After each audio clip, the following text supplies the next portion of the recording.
Welcome to Whippoorwill Holler. I'm Miss Lori and this is Mr. Brown. We live in the hills of Arkansas. We love the Lord. Keepers of the old way, but accept some of the new. We love to cook and we love to eat. We love to garden. It's in our blood. It's how we stay sustainable and fill our pantry. We do a lot of canning and preserving. We live a sustainable life. We love our family. We work hard. And every once in a while, we like to dance. So y'all join us.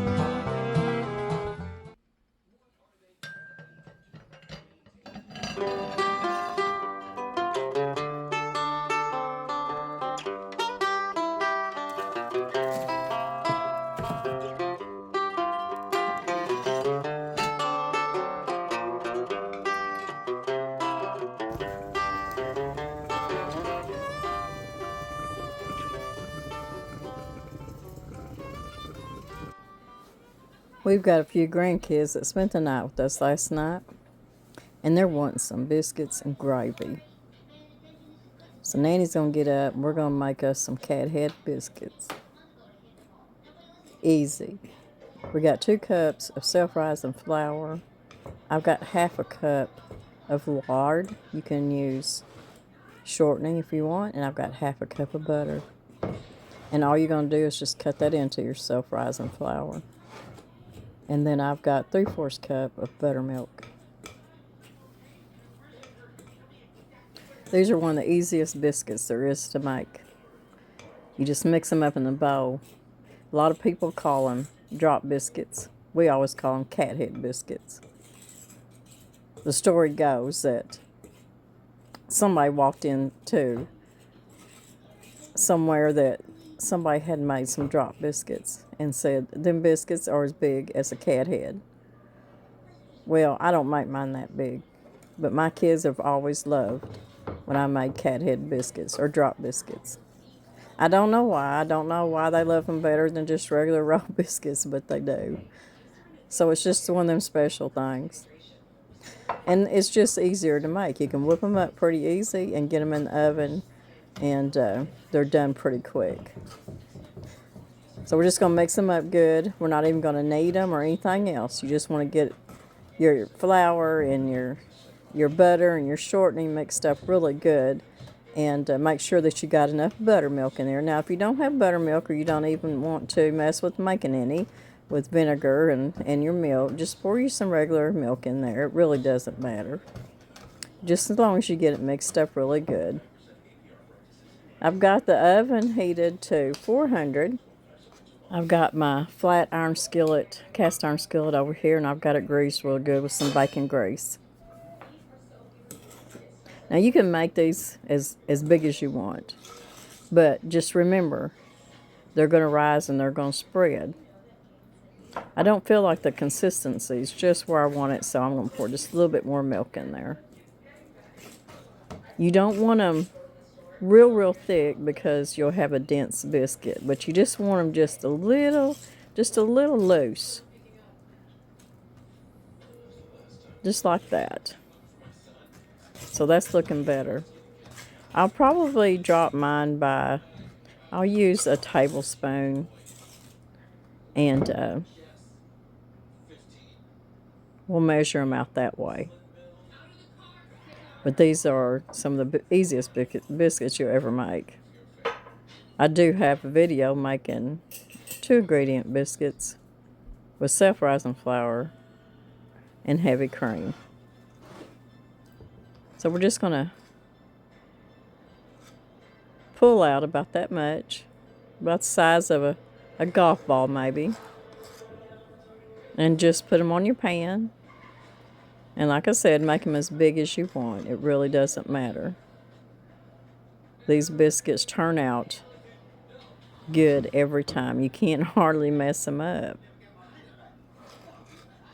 It'll make you a good pan full. You can double this recipe if you want to. you're feeding quite a few people, need to make quite a few biscuits.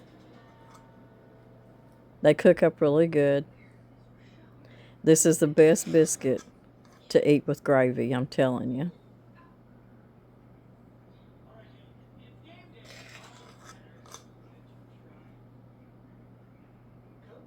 The kids, all of my grandchildren, just like their mamas and daddies, love biscuits and gravy. It is a frugal meal. It's an easy meal. It's a meal that they would put on the table every morning because they had flour. Somebody said one time, they didn't have self-rising flour back then. Well, most people didn't usually buy self-rising flour, but self-rising flour was invented, if you want to call it that, in the 1800s. Just research it. But yes, they usually used all-purpose. But then they just put a little bit of baking powder and salt in it. So I'm going to stick my biscuits in my oven that's heated to 400. And we're going to let them cook till they're good and golden brown. We're cooking up some side pork. The kids love bacon, but side pork's what I've got.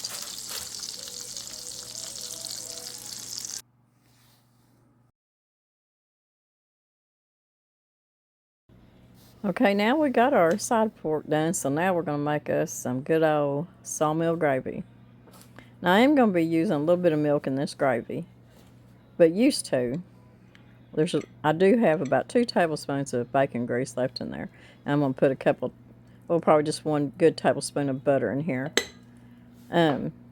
Used to, if they didn't have enough milk or didn't have access to milk, of course they'd make water gravy. And I've done that a lot in my lifetime. But I do like putting half and half milk and water in my gravy. I think it gives it a good consistency. So just measure out some all-purpose flour in your skillet. I do a little bit at a time. And you want just enough flour in there to cover your grease. But you want it to still be kind of loose. You don't want to put so much flour in there that you got paste in there.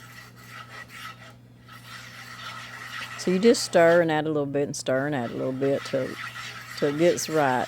It's hard for me to really make a recipe or tell you a recipe because I do it by sight and feel. So,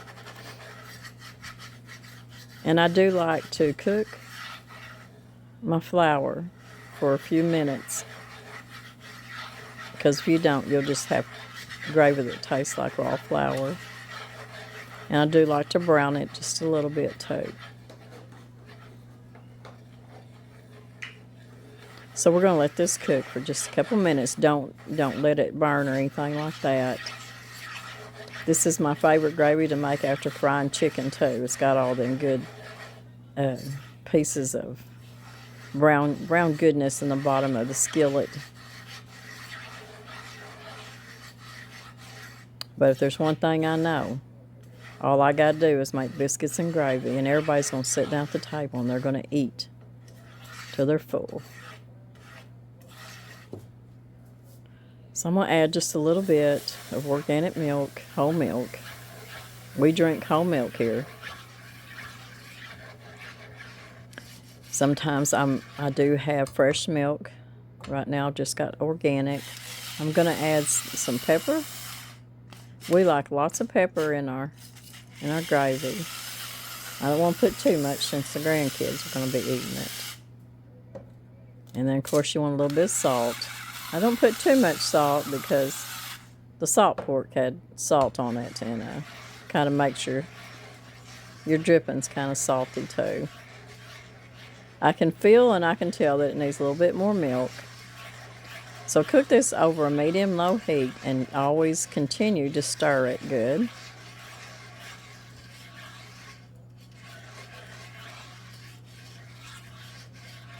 You know, a lot of us cook a lot without recipes. we've done it so long, the same recipe for so long, that, like I said, we just do it by look and by feel, by smell, and of course by taste.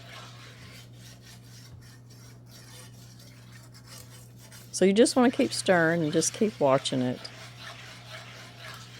I won't be making just a huge pan of gravy today. Just enough for the grandkids and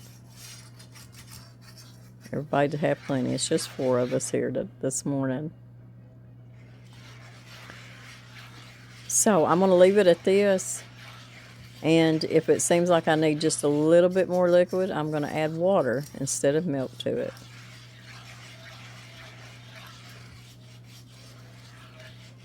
So just keep stirring till it gets to the thickness that you want it. I don't like my gravy real thick,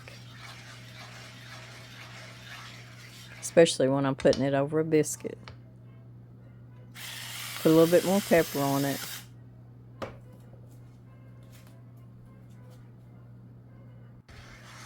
Okay, the gravy is just about done, but it's gotten just a little bit thick.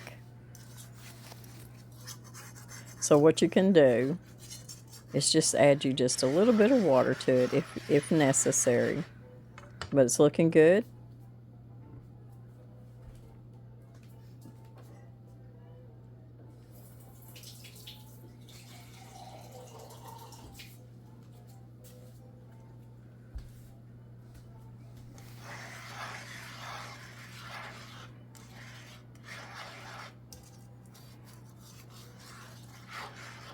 Okay, I'm going to add me just a little bit of water to it. And this is all I'll have to add to it now. I'll just keep it warm till I get the kids' plate made. And that's all it is to it. Make you some cathead biscuits and some Sawmill gravy. Ain't nothing any better. His favorite breakfast.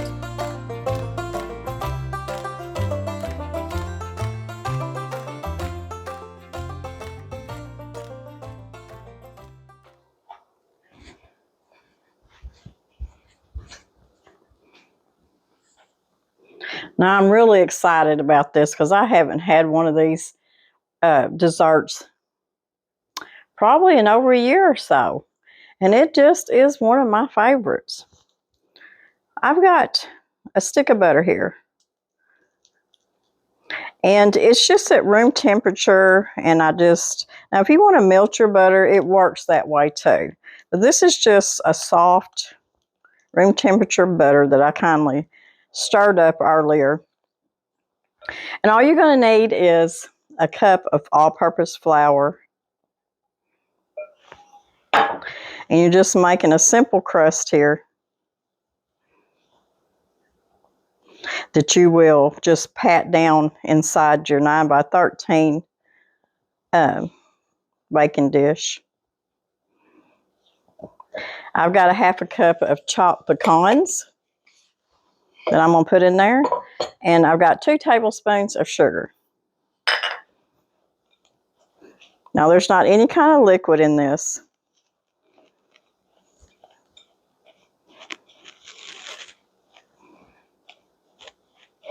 This is one of my favorite crusts. I love a good graham cracker crust. But I even make this crust for some of my cheesecakes. Just regular cheesecakes, because I actually like it better than I do the graham cracker crust. Now, you can make this, I'm pretty sure you can make this with, if you have to use a certain kind of flour because you're gluten-free or whatever, I'm pretty sure you can use the same way. Almond flour might have a little different texture to it. So that's all there is to it. Just mix it up. Let me get me a towel.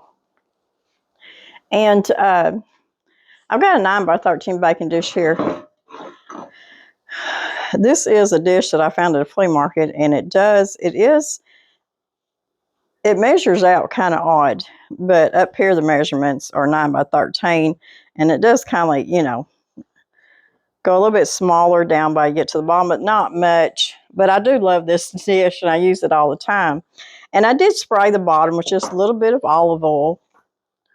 It's much butter that's in this recipe. You really don't have to spray it, but I do.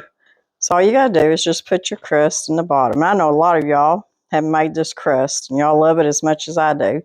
When you make the 4-layer chocolate dessert with the chocolate pudding and the cream cheese layer and all that stuff, a lot of people like that too, especially the kids. So all you're going to do is just pat this crust out in the bottom of your dish. Just spread it out.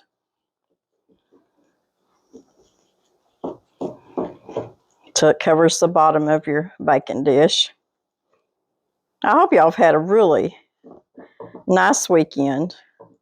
I am a day late and $1 short on my video this week, but I know that y'all understand because y'all love your family just as much as I love mine, and family comes first, and that's why I wasn't able to get a video out Sunday. Plus, serving the Lord and going to be with my church family and all that comes first. So Sundays are very, very, very, very busy. Try to get this spread out as much as I can without making a mess.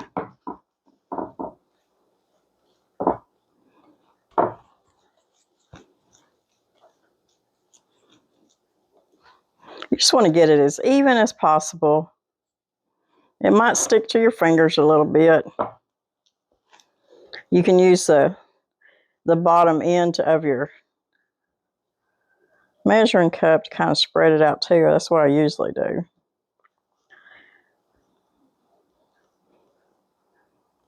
As long as you get it all in there. This is a really good crust if you're making a homemade pumpkin pie.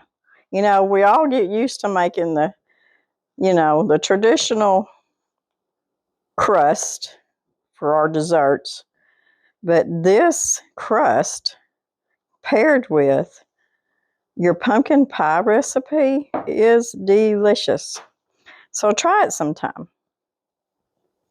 If you make pumpkin pie bars, this is a wonderful crust to do with that too. Okay, I'm going to quit messing with it.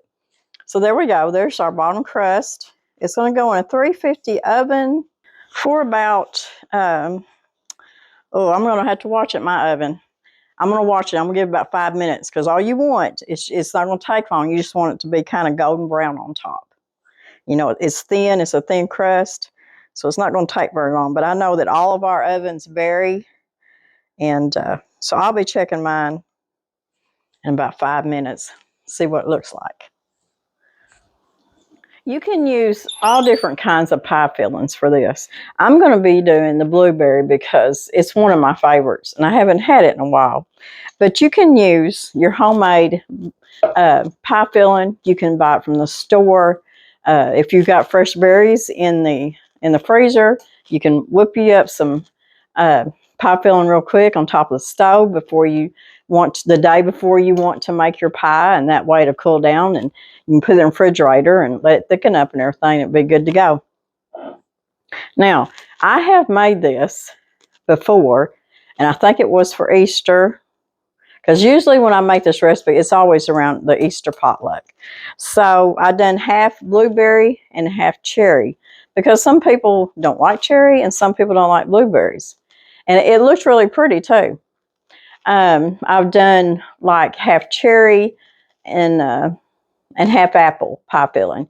I've done half blueberry and half peach pie filling.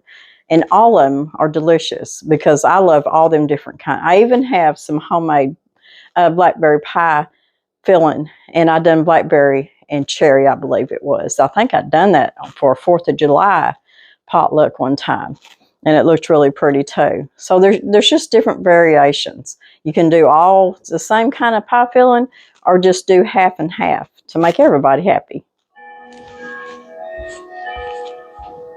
Okay, our crust is out of the oven, and I wanted to show y'all what I meant about getting it brown. You can see around the edges, it's just kind of brown around the edges, and that's what you want. Now, I turned it after 5 minutes, and I cooked it another 5 minutes, and it was done. So it's going to vary in your oven how long it takes. But we got to let this cool completely down. So I'm going to put it over somewhere where it'll cool. I think I'll just put it right back here. Now we're going to make our filling. This is our cream cheese filling, and there's 8 ounces of cream cheese at room temperature. I've got a cup of powdered sugar. You can put a little less if you want to. You don't have to put a whole cup. And you can even use a sugar substitute like Swerve powdered sugar or something like that if you wanted to. And I've also got 8 ounces of whipped cream. You can use a carton of Cool Whip if you want to. So 8 ounces. And then I've got a little bit of vanilla. So the first thing we're going to do is we're going to whip up our softened cream cheese. Whoops.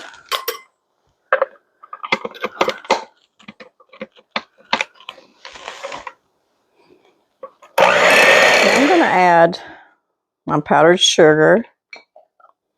I'm going to go ahead and put my vanilla in. Now, if you wanted to and you didn't want to use vanilla, you could use almond extract. I'll tell you something else is good. It's a little bit of coconut extract, if you have it, would be good in it too.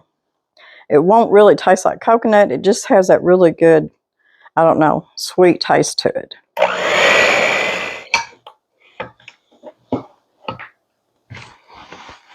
Okay, I'm going to add about half of my whipped topping or Cool Whip, whichever one you're using. And I'm going to blend that in too. We're going to put the rest in here.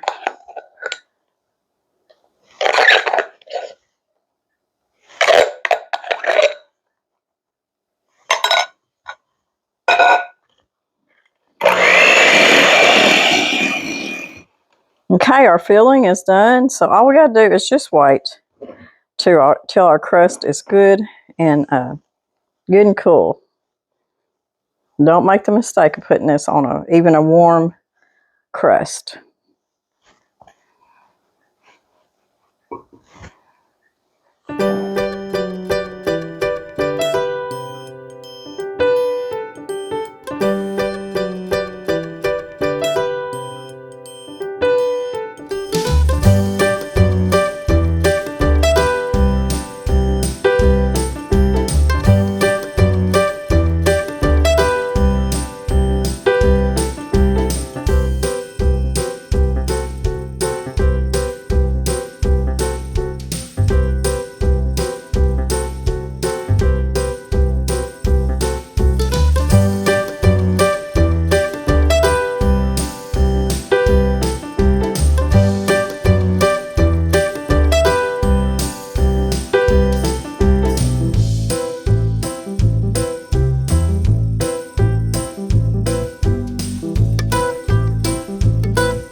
3-layer dessert. It's one of my favorites, and I think you'll really like it too. So I'm an official taste tester? You're always my taste tester. Boy, it's pretty, ain't it? It is. I need to get it in the refrigerator. Now, make sure that y'all keep this, in the refrigerator right up till time to serving. Now, this is one of my favorite recipes, and it's even better when it's really cold too. But I love the crust. I love the cream cheese filling, and I love the blueberry pie filling. But you can use any kind of pie filling you want. So I hope if you've never made this recipe, this is a 3-layer blueberry delight. Like I said, you can use any kind of pie filling. If you've never made it, y'all really like it. And I think it's always been my go-to Easter potluck recipe. You can put it together really quick too. Yum, yum. That's good. It is. And you're not even a big fan of blueberries, but that's good blueberry pie filling, isn't it? It's not too tart. I like this kind of like I am about some cherries. I like You like the juice part? The juice part. I know, but it is good. Anyways, I appreciate y'all hanging out with me today. And the grandkids really loved their cathead biscuits and gravy for breakfast. And I wanted to share this recipe with y'all for sure. And just carry on our daily lives. That crust is crunchy and good. It is good, isn't it? It's got the pecans in it. It's really delicious. The blueberries are really good too. Yeah, they are. So y'all give it a try. I think y'all really like it. So we'll see y'all in a few days. Y'all have a good beginning of this week. And like I said, I'm a day late. I told them I was a day late and $1 short because I didn't get it out on Sunday. But anyways, they understand. So we'll see y'all in a few days. Good stuff. You need to try it. Good stuff, y'all. So God bless everybody. And remember, we love you. Especially, God loves you. Bye, everybody. It's good stuff, ain't it? Mm-hmm. I want to get me a piece. Now, you ate my piece. The recipe will be below the video in the description box. Enjoy, everybody.